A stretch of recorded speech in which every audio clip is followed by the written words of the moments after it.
I only made it one day with the iPad. Huh? I only made it one day with the iPad. You lose it already? I forgot. I was in a rush.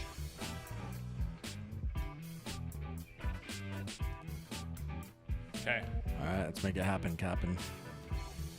Alrighty. Welcome back, everybody, to another episode of King of the Court. We are your hosts, Tyler and Jimmy. Jimmy, how's it going? It's good. Are we a little close? We're in a new office. I like this. I like being this close. You know, to you. people, they like the audio a lot better when we're in the kitchen. Do they really? Yeah, so you cannot look at me and talk. I'm not. I'm going to look straight at the camera, stare into your soul. Okay. People at home, viewers. All right, we have a jam-packed episode. Hopefully we get to everything. But first, we have a very exciting sponsor for this episode. Yes. It is Stack Athletics. Stack Athletics. They are taking over the Pickler as the title sponsor of this pod. For one pod, Stack Athletics, pickleball clothing made by pickleball players, Tyler. The best out there. By pickleball, for you, by us. So they have a new line coming out tomorrow, which by the time you guys see this will be the day that everything launches. Yes, so which is check it out. Wednesday. Yep. June, what's the date? 5th. 5th. Wednesday, June 5th. Yep. Their brand new line launches. They have all the colors that are trending right now on this new line. Like we said, it's built specifically for pickleball players by pickleball players. Yeah. If you compare this to the athletic brands of other companies out there, Viore and Lulu, Nike, like it's just those are athletic wear. This is pickleball specific. Exactly. And it shows. And it rivals the quality, honestly. And, it rivals the quality for of sure. those other brands. I mean, they have spared no expense. They have every detail. There's actually a ball pocket on some of these, like on the back of them. I mean, it doesn't get anything better. Check it out. Like I said, I was wearing their tanks and shorts this last week at the Texas Open, and it was incredible. Yeah, we both wear Stack. I mean, we're huge Stack fans. Stack hat. Yeah. As well. This was made by Stack. I mean, I'm all stacked out today. Yeah. So go check them out. Stack Athletics. Use code KOTC for a discount. New line drops. Go support them. Support the show. I promise you guys won't be disappointed. This line is absolute fire. Yeah, love it. I will be wearing it most of the time moving forward. Yeah. So T-shirt, shorts, incredible. Honestly. Okay, go check them out. Use code KOTC. It supports us and them as well. And as we said, they are a pickleball dedicated brand. They're not like Lulu, not like Viore. It's the best part about it, honestly. So like they're supporting these grassroots companies. Yeah. All right, moving on. Pickleball Central. Guys, we have a little bit of an alert or emergency message we have to let you know. Go use our code right away at Pickleball Central because it got taken down last week because too many people were using the code. We flooded Pickleball Central with too many code usages. And so we don't know if they're going to take it down again. But if you have been eyeing an item or a paddle or a bag or a ball, go purchase it right now. And use code KOTC if you want that nice discount. Yeah, check it out. Pickleball Central, they have everything you need. They have the best return policy. It was shut off for like 2 or 3 days. And the moment it was shut off, we had people reaching out to us. Messaging nonstop. So go use it. I mean, honestly, there's not a better. Tell your friends and your family. Don't leak it online or anything like that, but tell your friends and your family about the code. It's a secret. It's our little secret. Jimmy. So I was in Texas last week. I can't tell you once again how many people asked me, where's Jimmy? Tyler, where's Jimmy? Guess what? I went and played the other day, and a guy came up to me, and he said, where's Tyler? And I said, I bet Tyler will be pumped because that's the first time anyone said that to him. Exactly. Also, Shadow Blaze from the Discord, he made this incredible ball holder. Dude, that's so sick. Yeah. Let me see this. It's pretty sweet. Dude, it's what? And he gave us bag tags. Did he 3D print it? Yeah. He's Shadows Ablaze in the Discord. Yeah. Oh my, that's so huge sick. shout out, super nice, and it looks legit. It looks quality. That's dope. Yeah. So thank you for doing that because, as you mentioned, the ball was always rolling around. So that's true. This is great. You don't want to be like Tennis Sucks or whatever their new name is. Okay. All right. So we were in sucks. Dallas and weather was crazy. I feel like if you want rain in your area, have the PPA come do a tournament there because you are almost guaranteed to have rain come through when the PPA shows up. Yeah. Anyways, most of the days had rain of some sort.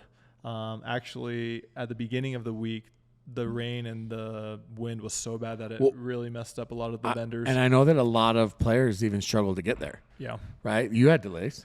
I boarded the plane 2 full times. I went on it and then got off D-plane 2 full times. And overall, I think I was delayed around 8 hours.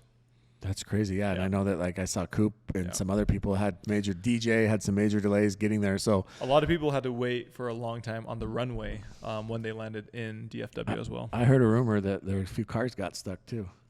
There were multiple cars. Including a Porsche. Yes. Stuck in the mud. It might still be there. As of this recording, it should still be there. It's still there. So there's a Porsche stuck in the mud at the Texas Open. Yeah. There were multiple tow trucks that got stuck as well. That's nuts. Yeah. So a couple things while we get to this before we start our quick recap. They were supposed to use the new Vulcan ball.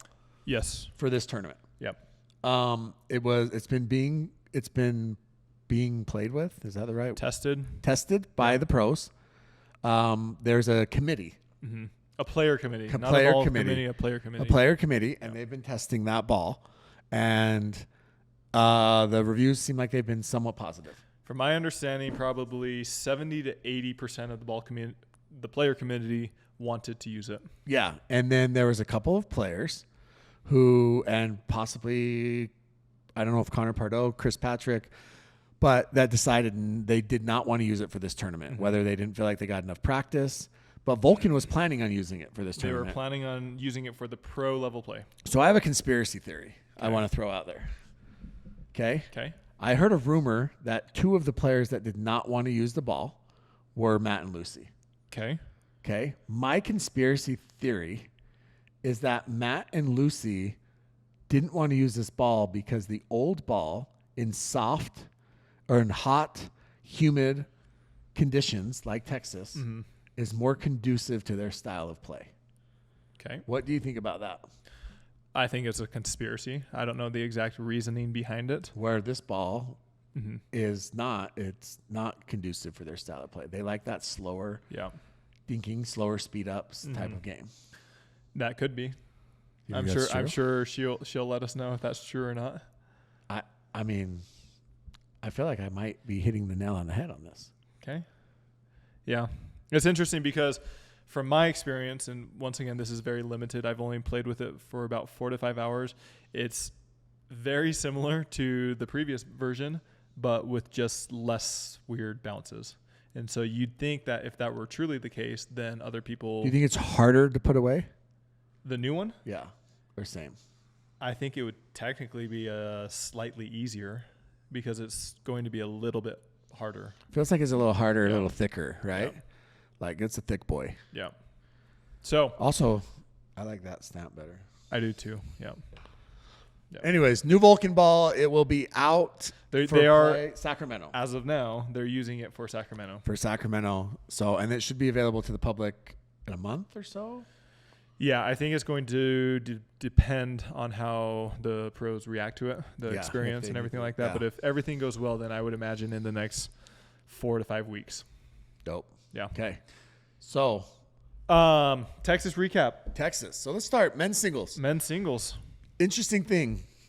Yola Gen 3s have been banned or not approved, taken off the approved list. Okay. They did not know that. Players did not know that until the day of the tournament for qualifiers. Yes. So players checked in. So actually some players used them in qualies. Grayson Golden made a post that he used it in qualies, and then the next day they took it away. Gotcha. In certain qualies. So they told them no Yola Gen 3s. I have an opinion on this. I think that the Yola Gen 3 benefits a few players way more than others. And I don't know if this is just, after 10 straight finals runs in singles, if this is just fatigue or just got caught or what. But Fed was not able to use the Yola Gen 3 that he's been using since November, December. And he did not make his first finals of the year. Yeah. Whether that's just coincidence or not, it is interesting to say the least. Yeah. That he... There's a lot of other factors that play into that as well. Once again, it's the weather. Sure. They played kind of indoors. It was under a roof. The court conditions weren't ideal. Sure. But, I mean, I would say that, having to switch your paddle, which is a hot paddle, and helps you definitely in singles, because I don't think Fed's the most powerful player. No. I think that may have played a role. So Ben, long story short, Ben ends up winning a singles title. Real quick, two things. So those paddles that all the YOLO players that were using the Gen 3 paddle, do you know what they switched to? They switched to that Alpha. Okay. Which is essentially still a Gen 3. Which is essentially very similar It is. The Alpha is Tyson McGuffin's paddle. Uh-huh. Yeah, it's still very similar. Well, now, and it had different skin. It has different skin. Yeah, different graphics. Yeah, it's like orange, I think, or yellow or red or something instead of the blue. I can't remember. Yeah. Anyways, it's very similar. So a lot of those players just switched to that, and they probably didn't see a huge drop off. But some players did go back to the Gen 2. Which again, I mean, Ben and Colin end up losing. Now, Ben has always used the Gen 2. He just skins it. But Colin has been using the Gen 3 in mixed at least. So a little bit interesting. Now, men's singles, Chris Hayworth. I think Chris Hayworth is a great singles player. Okay. We don't see him a lot in PPAs. But he makes it to the finals. Yes. And then he takes game 1 off of Ben. But when Chris Hayworth came onto the scene, the talk was, well, he's using the gearbox. He was kind of that first big name to use the gearbox, and he used it against Ben and beat him. Yep. Well, now he switched to Babolat, and I don't think he's lost any power. Yeah. I mean, he was everywhere. He's long. He's athletic. You haven't hit with those Babolat's, have you? I have not. Are they poppy? I'm not sure. I've never hit with them, so I don't know. Maybe they're a powerful paddle too. But Yep. Chris Hayworth makes it to the finals, ends up dropping it in 3 to Ben, and Ben picks up the singles win.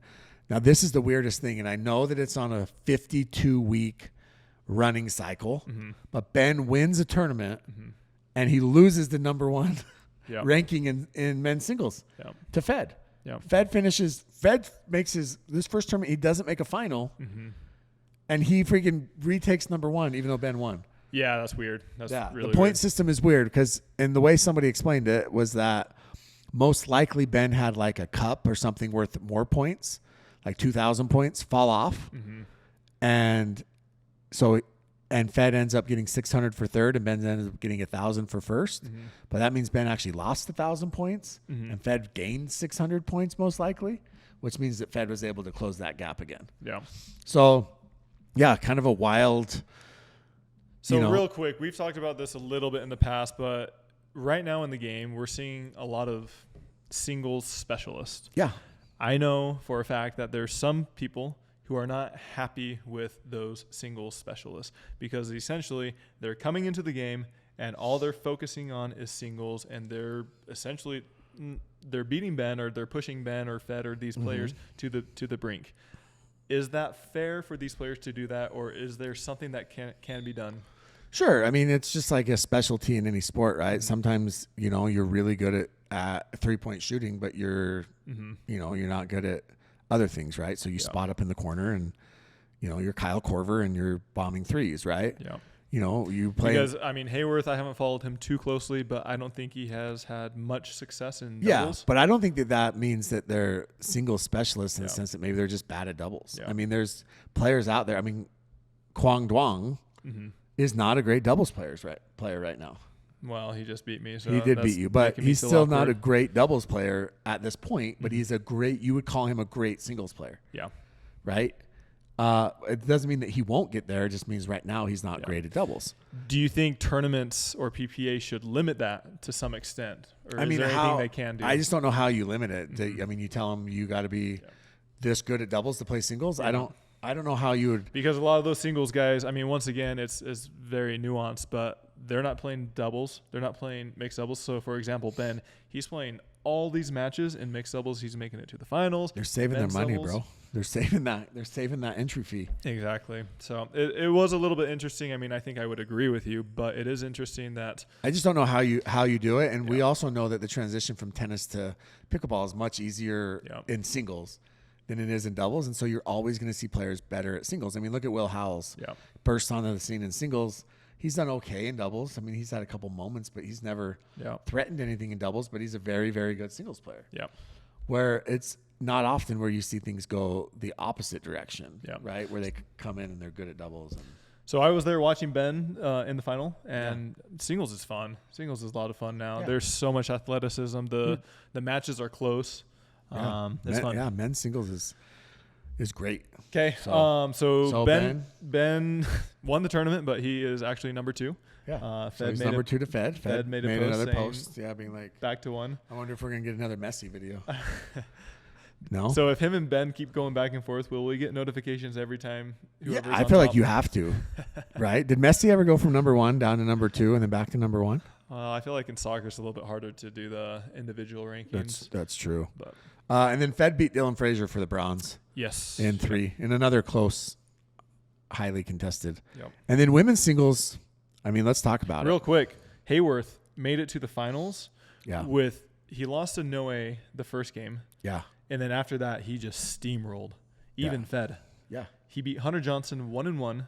Yeah. He beat Fed, I think, like 6-5 or something like that. He was on fire. Yeah. So insane. So great run. Women's singles. Okay. We get to we're just going to jump straight to the semis. Okay. We've got Annalie Waters, Salome. It's been raining all day. Rain delays.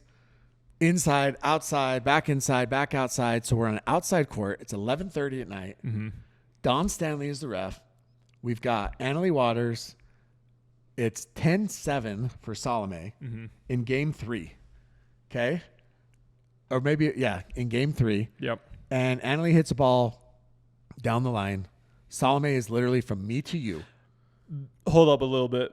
Before that point, there was a lot of back and forth with very close line calls. Yes. They were not giving each other any benefit of the doubt on any line call in this match. I mean, we know that Salome calls for 18 referees, and they were not giving each other any benefit of the doubt. So she ends up hitting a ball. Annalie hits a ball down the line. Salome calls it out. Mm-hmm. Immediately, like literally within a half a second, Don Stanley, Salome hasn't even pronounced the T, and Don Stanley is overturning it, overruling it. Now, a couple questions, because I would love for a referee to chime in here. He overruled it without Annalie asking. Appealing. I don't know if that's allowed or not allowed. So in tennis, you technically have to wait. In college, you technically have to wait for the player to appeal. But, I mean, defending Don, there's not a chance that Annalie would not have questioned that. And she was already moving up to him to question it. And sure. In tennis, if they even just look at the ref, then that's basically counts as an appeal. It was match point, but he was never even looking at Annalie. He was looking at the ball. Yep. Second thing is Salome immediately says, no way. I think she said that's bullshit. Mm-hmm. And they kind of got back and forth. And Don Stanley says it was in the blue, which the court inside of the court was blue and the outside of the court's blue. Mm-hmm. So it gets slowed down. There's 7 million replays. You can go find it somewhere. Maybe we'll have our editor post it. Yeah. That ball was out by 2 inches. Yeah, I mean, it's tough to say from the video, but it was clearly out. And I think that the issue that people are having with it was Don Stanley's reaction, as opposed to just him overturning her and being wrong. That happens, right? Like, I mean, a referee got overturned in the finals. Salome had a call overturned in the finals against Leia that a ref had called, and then they replayed it, and the ref was wrong. So refs do make mistakes. They're human. It's like an umpire, right? Mm-hmm. Good thing Angel Hernandez retired. You don't know who that is, but my point is Don being so emphatic and so like it was in the blue, and is that? I mean, what are your thoughts on that, I guess? Yeah, it was a little bit weird. I'm speechless right now. Does Don get to stay on the bus between matches? Is that why? I'm not putting anything out there. Does he get to hang out? Does Scott cook Don Stanley some barbecue? Isn't that his name, Scott, the bus driver? I'm not sure. That broke the toilet? Scott?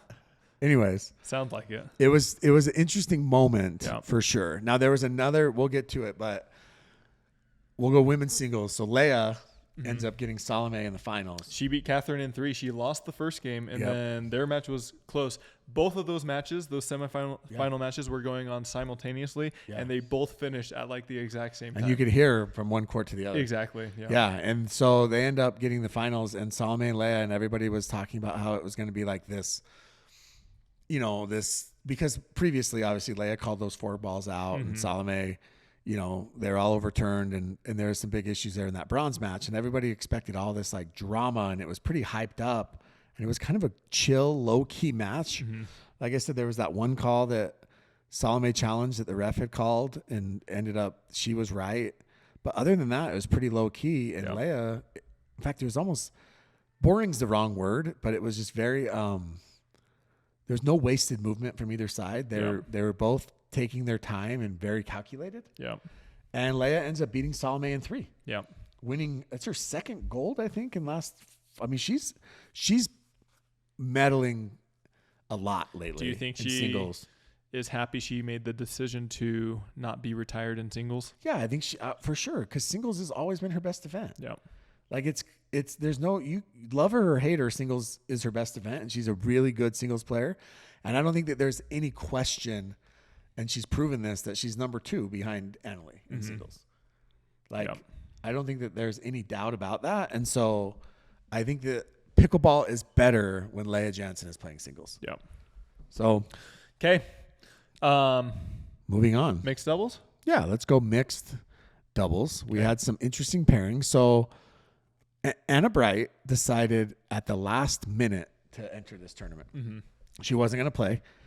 I talked to James Ignatowicz a little bit. He was only going to play 2 events. He was going to play singles, and he was going to play men's. And he decided that, he only wants to play 2. His shoulder, I think it's 95%, but it's not 100%. He wasn't going to play with Anna, so he just only wanted to play 2 events. So she had a little FOMO. She was going to take this one off.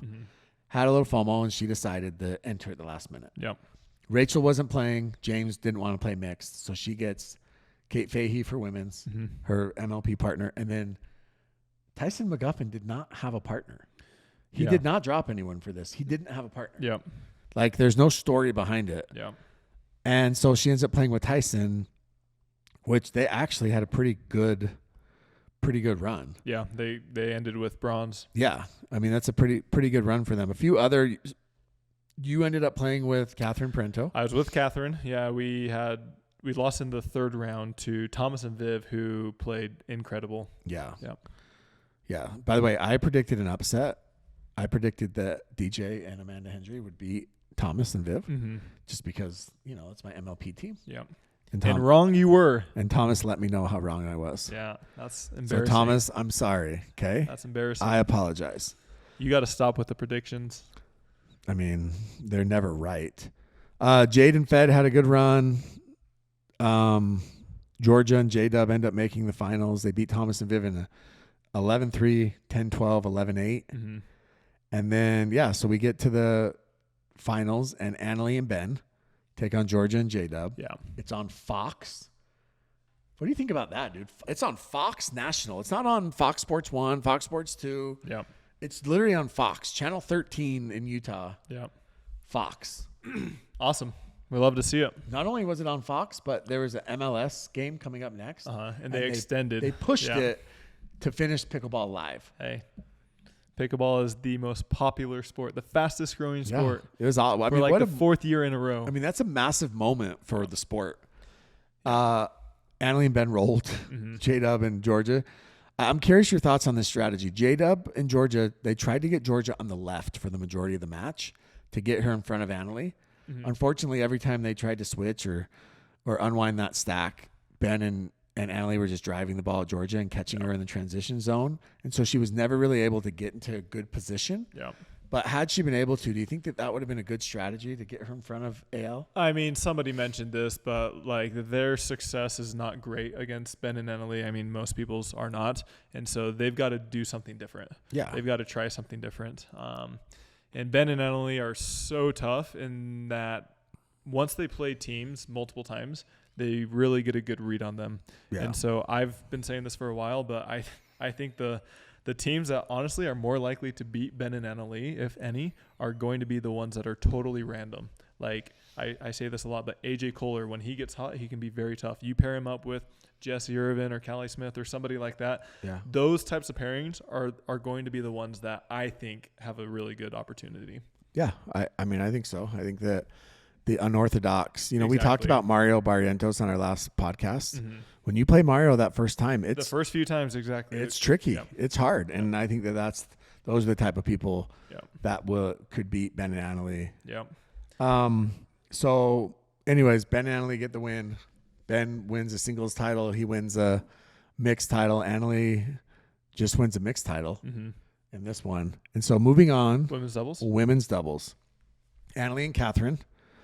They cruised in the quarters. They got Jade and Coop, who they played in the previous tournament finals.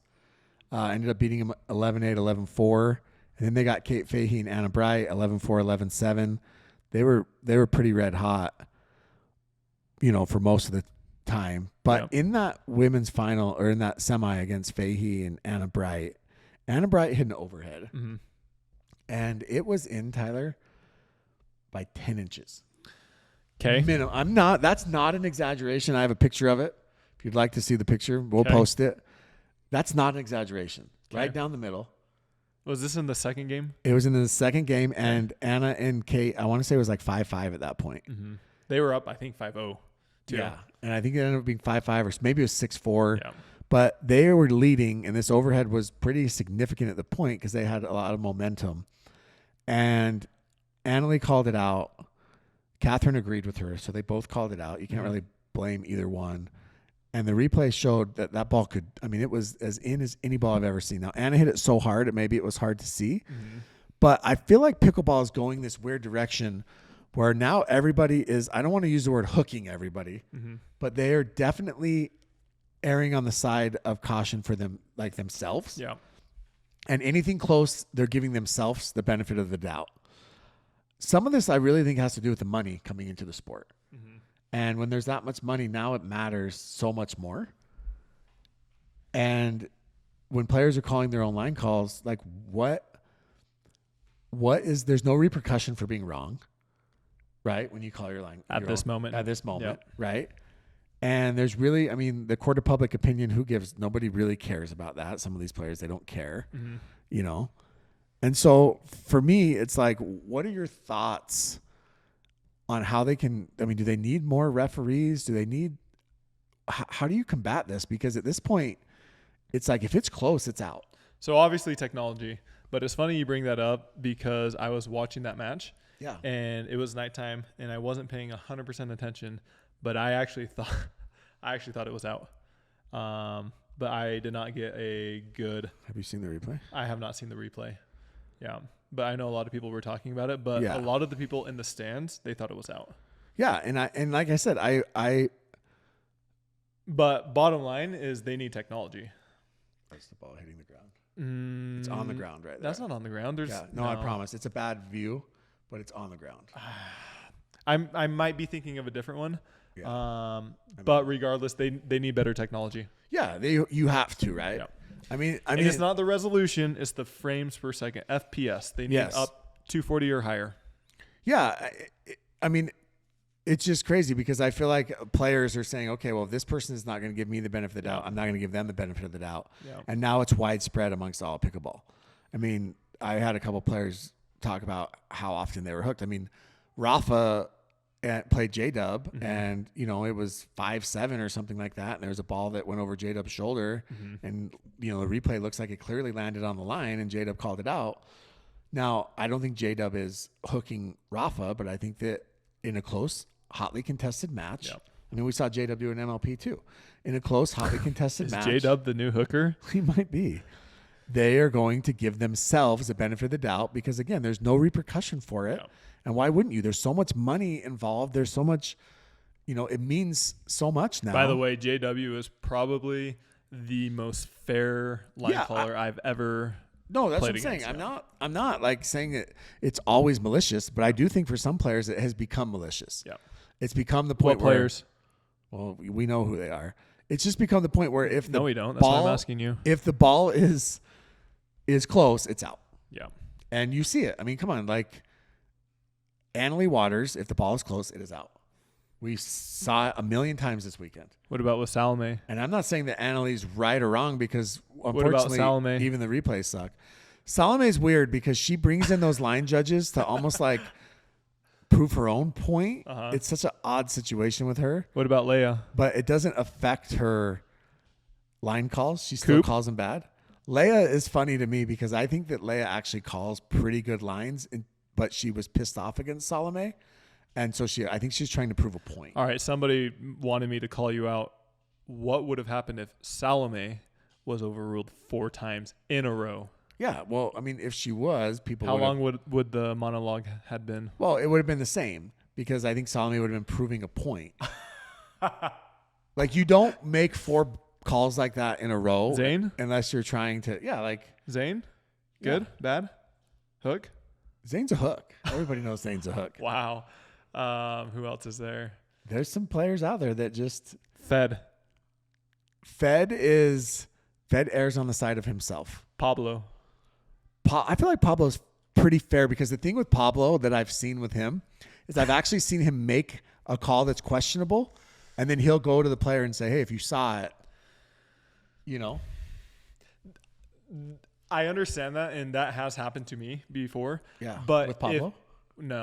Other people. But if you see a ball out and you say, hey, did you see it? If you see it like clearly, and I'll give it to you. Yeah. But if you truly saw a ball out, would you change your opinion on what they saw? Yeah, you got to make the call.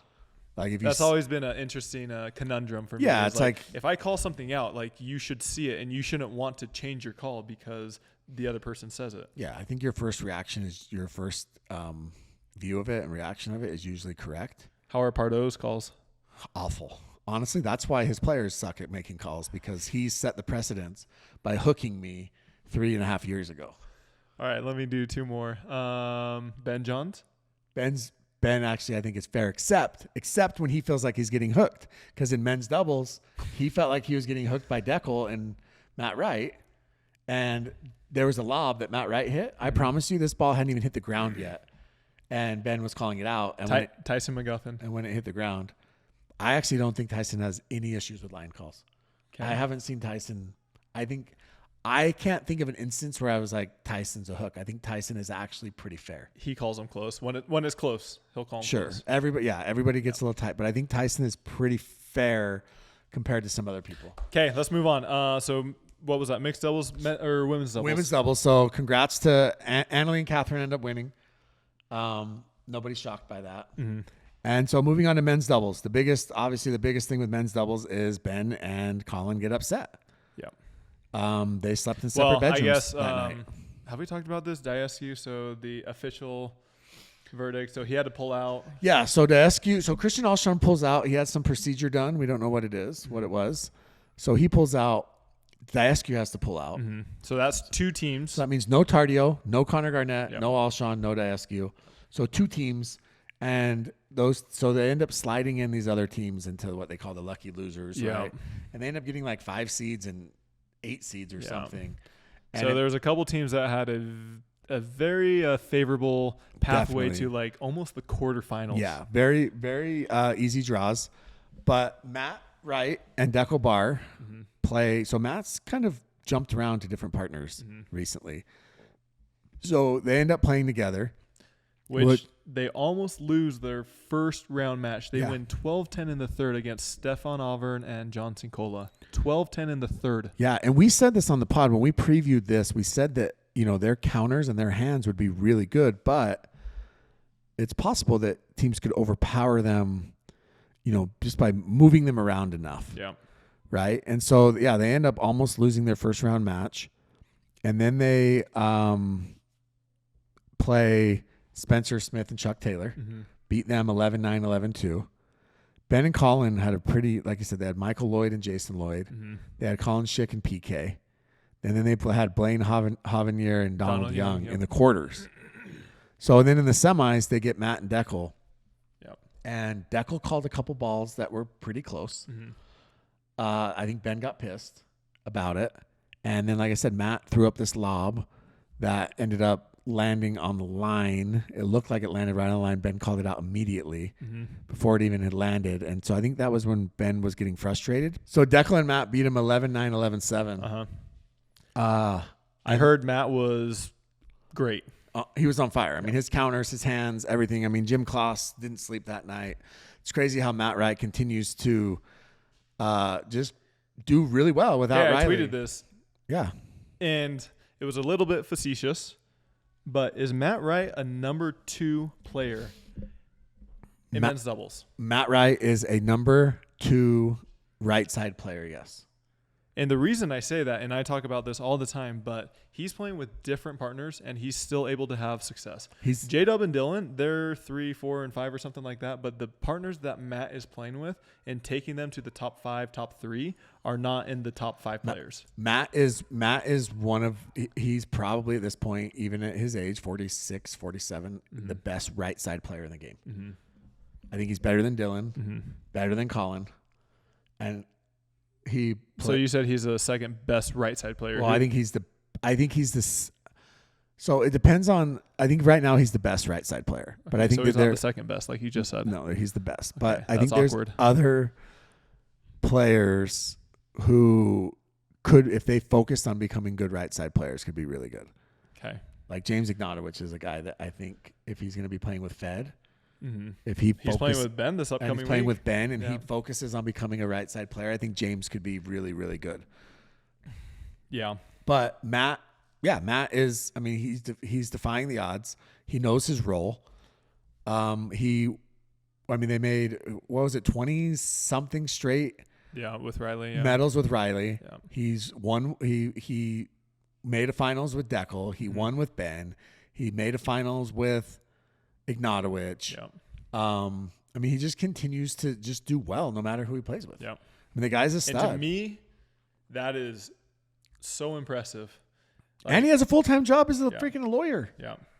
I mean, a lot of these players, if you're top 5, top 10, even top 20, if you get partnered with a top player, I've played with Ben Johns in MLP. We did extremely well. Yeah. But if you're Matt Wright and you're playing with someone 10, 15, 20, whatever it is, and to be able to do that consistently, I think it's impressive. And I've said this before. I'd love to see JW, Dylan, even Ben Johns, all these other players play with different partners. Yeah, I mean, at least a little bit. Yeah, I mean, JW and Dylan have won 3 in a row, so we may not see that for a while. Oh, they're not switching. They're not switching at all. No, they've been playing the past 2 years together. But what's crazy is that they beat everybody but Ben and Colin. Yeah. They need that Ben and Colin upset, right? Yeah. But yeah, Matt is continuing to just kind of defy the odds and just prove to everybody how good he is. Now, what's interesting is his mixed results have started to fall. Yes. Because again, he plays the left in mixed and it's a little bit of a different game. Yeah. But he's become the right side alpha in men's. Yeah. So yeah. My thoughts though are that things could have been a little bit different had we seen Daescu and Tardio in there, had we seen Connor Garnett and Alshon. And that opened things up for sure. And I actually think it may have hurt Ben and Colin because they were not tested until the semis. That is true. Yeah. They didn't play anybody. It was almost like a progression draw for them where they didn't really play anybody until the semis. Yeah. Do you think, I mean, we talk about this every time. Do you think Ben continues with Colin? I think that this is probably as close as they've been to breaking up. Really? I think that we could see some change. Now, if you're Ben, what do you do? Who do you go with? Do you go get Matt Wright, who, they obviously had a lot of success together. And Matt obviously is that, he's a stud right side player, and him and Ben they won, was it Kansas City? They won together? Yeah, I'm not sure. They won. Yeah, Kansas City. They won together. I mean, or do you go get an Ignatowicz and you basically fly him to Austin and you say, hey, dude, you're going to become the Colin? Yeah. I don't know. Like, I don't know what.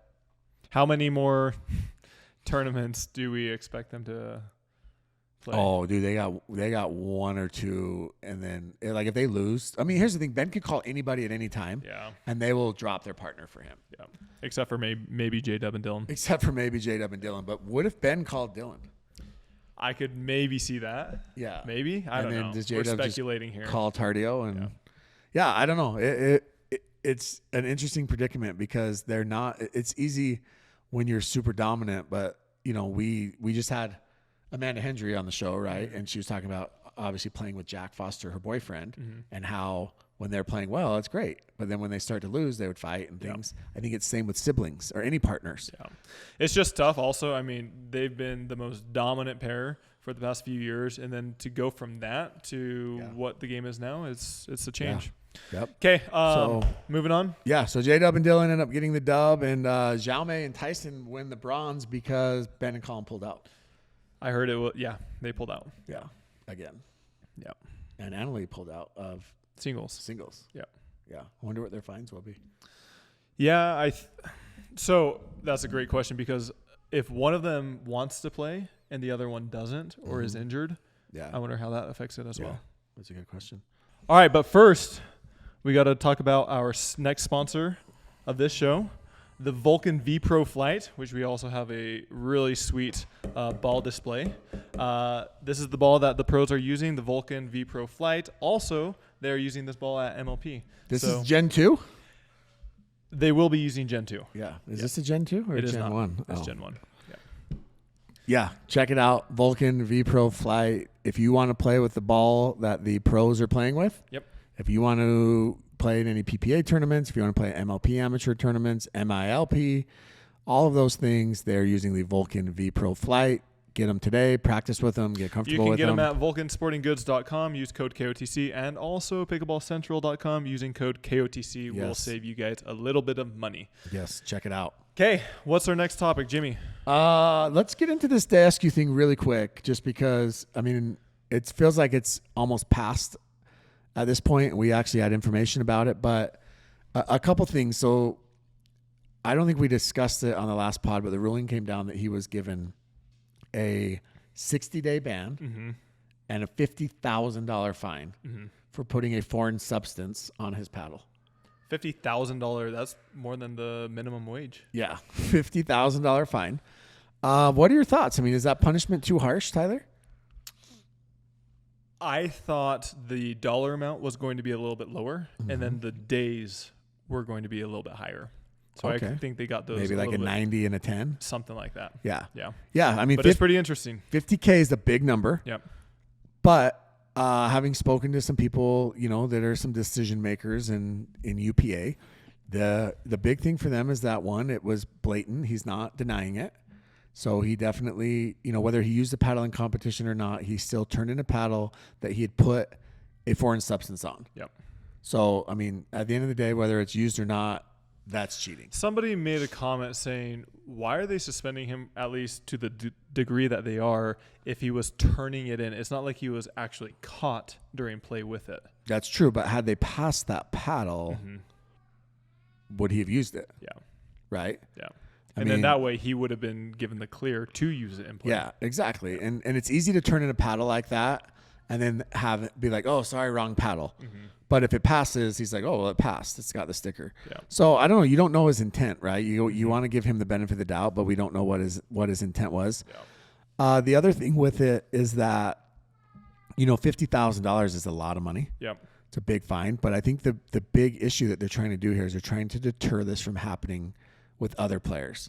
They're saying, look, this is one and done. Sorry, Andrei, that you're the first one, but we're going to make an example of you, and we're going to deter this from other players doing something similar. Yeah. Because the one thing that they're just not going to tolerate is cheating.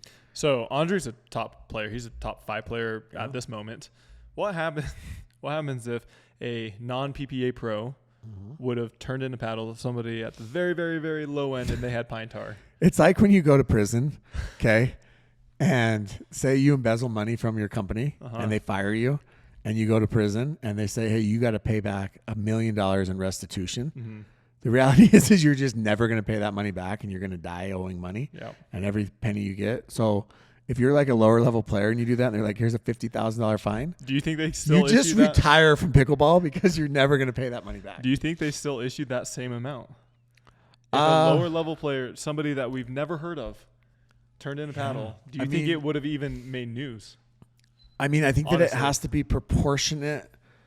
Maybe it's proportionate to their salary, and that needs to be put in the rule book. But no, like if Robert Slutsky... Well, how do you know what their salary is? Tell us your salary first. Yeah, well, the I'm saying that the MLP would know. PPA would know. They would know their contract. There's a couple players who aren't signed, aren't there? Yeah. So imagine if Robert Slutsky turns in a paddle and he's got honey all over it because he's like, it looks like Winnie the Pooh. And they're like, dude, you rub this all over it. And he's like, oh, I was just trying to get more spin for my partners. Yeah. And it goes to Pardo or it goes to UPA and Popco and whoever. What fine do you give Slutsky? That's what I'm saying. Like, do you give him That's what I'm saying. You take away his free Chick-fil-A gift card? Do you ask to see his end of the year statements? Yeah, like I don't know what kind of fine you give that guy. Like, you take away. Like seriously, I don't know. I mean, because $100 to him might feel a lot, right? Isn't there like a parable of the widow's mite? Like, isn't that? You know what I'm saying? Yeah. I don't know. I mean, well, he actually probably makes good money. Isn't he like a programmer or developer? They should go to his What are you going off of? They should go to his real job and be like, "Hey, we need you to find him." I don't. Yeah, I don't know. All right, so we have so much to talk about. Is Daescu a cheater? I mean, should he have to wear a scarlet letter? I don't know. Shame. And if you're the Arizona Drive, shame. What do you do? Well, luckily for them, they're not playing the DC event, right? Yeah, so he only misses one. Yeah, one or maybe two. Yeah. Yeah. So this could not have come at a more opportune time. Yeah. With July not having many tournaments. Crazy. Okay, so now we also have another tournament this week. Surprise, surprise. Sacramento. So I've heard it's supposed to be good weather, if you can call it that, but it's supposed to be really hot. Have you ever been to Sacramento? I have not. I've been to San Francisco, but not Sacramento. It's about an hour and a half from San Francisco, maybe 2 hours. Yeah. It's the capital.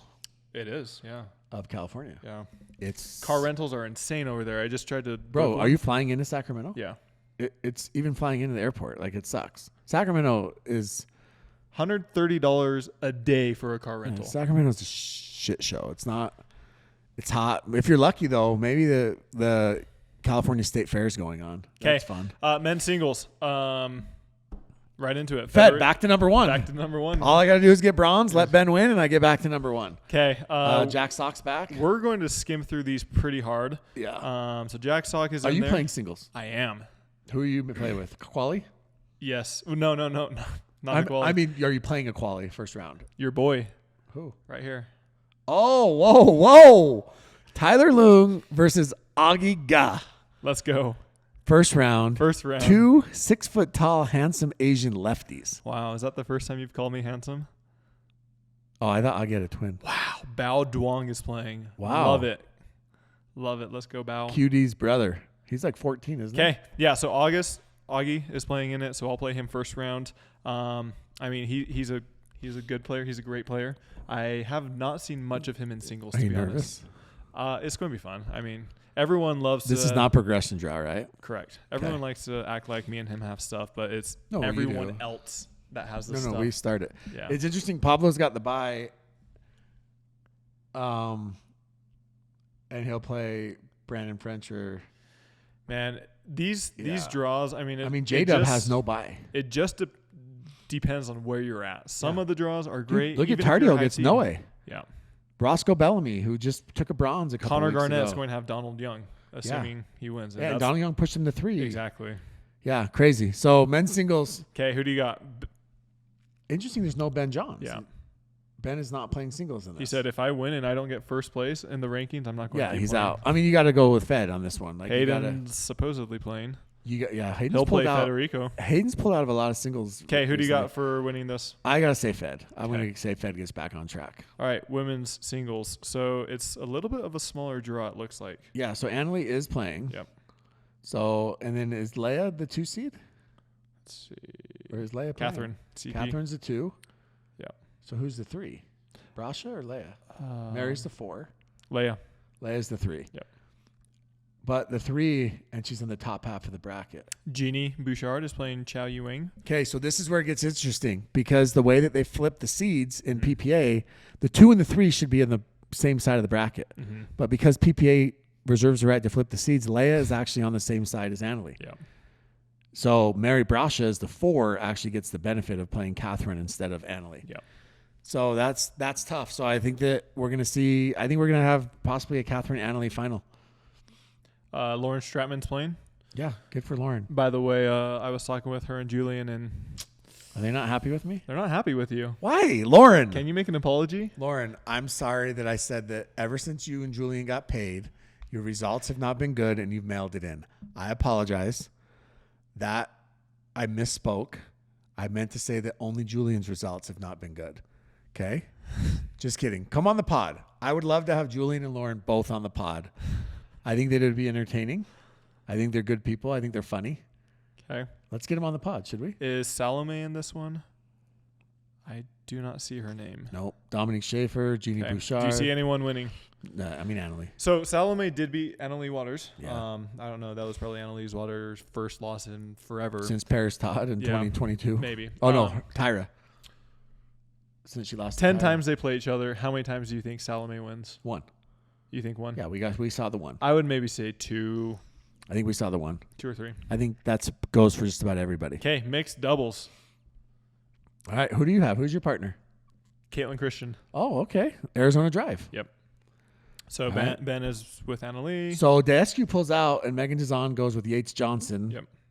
I mean, obviously it's a last minute pickup, right? Mm-hmm. We got Paris Todd and Tyson McGuffin. Yeah, so they got their squeeze MLP action. They got their MLP team there. Rettenmeyer and Jilly B. That's going to be a chirp fest. So that was the most comical pairing I've ever seen, because Travis is Mr. Holy, Mr. Perfect Calls, never makes a bad call. Yeah. And Jilly B, she is probably the number one. Yeah. Has the number one reputation of not making the number best calls. 37 podcast and the number one reputation of bad calls. What do you think about that? So if Jilly B calls a ball that she sees out, I think does Travis overrule her? I think he would overrule her, yeah, but it's a tough. I don't know. I just feel like. Do you think Travis will call Jillian out for cheating? Because he likes to call people out for cheating. I mean, if she cheats, he should. Let's see. But she has cheated in the past. That's true, but has she cheated against him? He's only worried about himself. We'll see if the rattlesnake is a rattlesnake. Yeah, it's just pretty interesting. But when I saw that pairing, because I didn't know they were playing, it just really. Julian really and Maggie. Augie and Mary. Catherine is back with Jack. Yeah. They'll play Federico and Rachel their second round, assuming they both win. Except for they have to get through Colin and Brooke, which they lost to them last time. Yeah, which obviously Colin knows Jack's game well. Anna is back with her Papa Jimmy. Yeah, BPJ. Julian and Maggie. Etta and Riley Newman is an interesting one. Yes. Yep.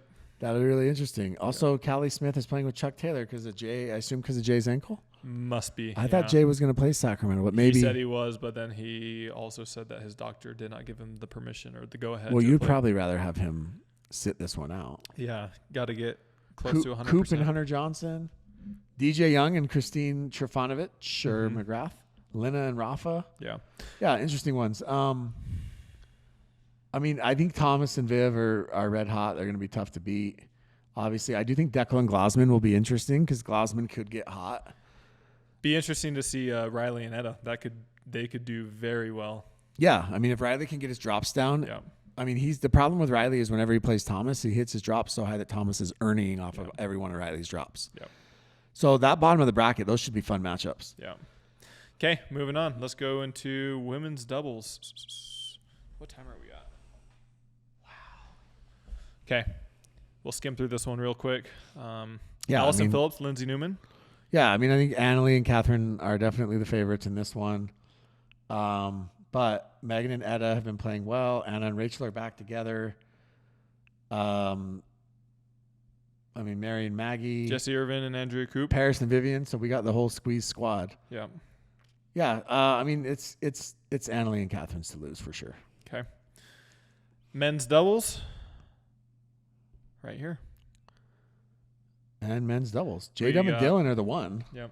Oh, and Ben is playing with James Ignatowicz. Yeah. So interesting. We just talked about Rafa and Will Howells had like a little bit of a line call issue with J-Dub and Dylan, and they have a legit chance of playing each other. Yeah. You were playing with Connor Garnett. Yeah. So you could play Zach Taylor and Eric Paylette. Yes. Shout out to Piccadilly and of course Eric, the former Bear. DJ Young is with Brandon French. That's going to be a chirp fest. I actually like your draw. I know it's still fairly tough, but it's more favorable than they have been. J-Dub and Dylan. It's not JW in the first or second round, just the third round. Yeah, exactly. Julian and Jack Monroe. Which they beat Tyson and Deckel, who they'll have to play last time they played them. Yeah. And Jaume and Pablo is a new pairing. Yeah. So that one will be interesting. And then, Ben and James is the 2 seed. They'll have to play Donald Young and Travis Rettmeyer in their second round. But then we have Tardio and Newman down there, too. And we know that Tardio gives Ben some fits. So if him and Riley, they might be that team that's awkward enough that they could pull some upsets.